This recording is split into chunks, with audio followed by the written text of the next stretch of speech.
Welcome to Harry's Hook. I am a journalist, big fan of boxing. I've written published articles on it. I also train and spar. Today, I'm going to share Tyson Fury's favorite combo to throw. It's simple, deceptive, and can be very effective. I will explain why the combo works and how to throw it so you can potentially add it to your arsenal. But first, if you enjoy this content, do me a solid. Like the video, subscribe to the channel. I appreciate your support.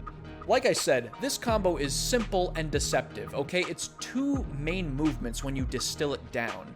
And when you watch boxing, particularly pro boxing, you'll notice that most combinations are not 5 or 6 punches because it's very difficult to get those off without getting countered, unless you've got your opponent on the ropes, hurt, or cornered. And the reason I say that this is Tyson Fury's favorite combo to throw is not because he confided in me while partying together. It's because I've seen him throw this combo an absolute assload of times. He's created little variations off of it and even scored knockdowns with it. Without further delay, here is the combo.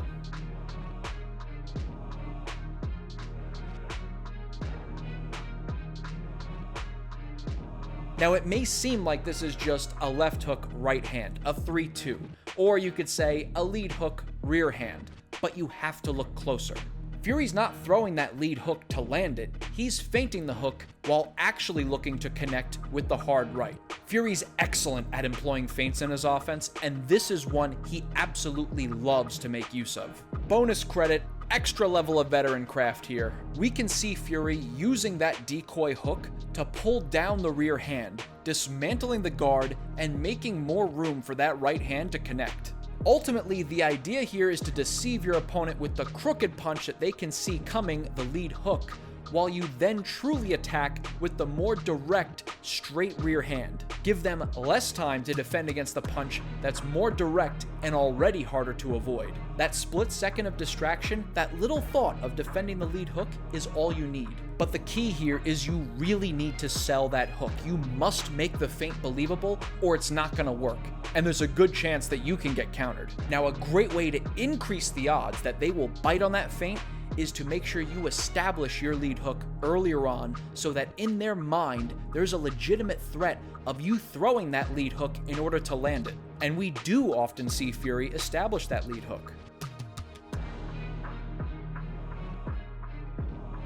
Also important to note that this combo works best when your opponent looks to either block or maybe pull back from the lead hook rather than rolling under it. Because when you actively block that lead hook, you hold the phone, so to speak, your torso tends to open up just a little bit and make you just a touch more square with your opponent, and that sets you up perfectly for a straight down the pike. And if you're pulling straight back from that lead hook and you don't either duck or pivot out of the way of that right hand, you're getting clocked. And this combo isn't unique to Tyson Fury. We've seen others make use of it as well. Now, this isn't a combination that you would ordinarily use at a shorter range, but if you are at a closer distance, a nice alternative to it would be you feint that lead hook, and instead of throwing the rear straight, throw the rear uppercut. It's a great combo that's pretty unorthodox, so consider adding both of those to your repertoire if you haven't already. And that right there is Harry's Hook. Let me know what you think in the comments. Do you like these combos? Do you use them already? If you have used them in sparring or in fights, how have they worked for you? Also, be sure to check out my other content, including my rant on Fury vs. Ngannou.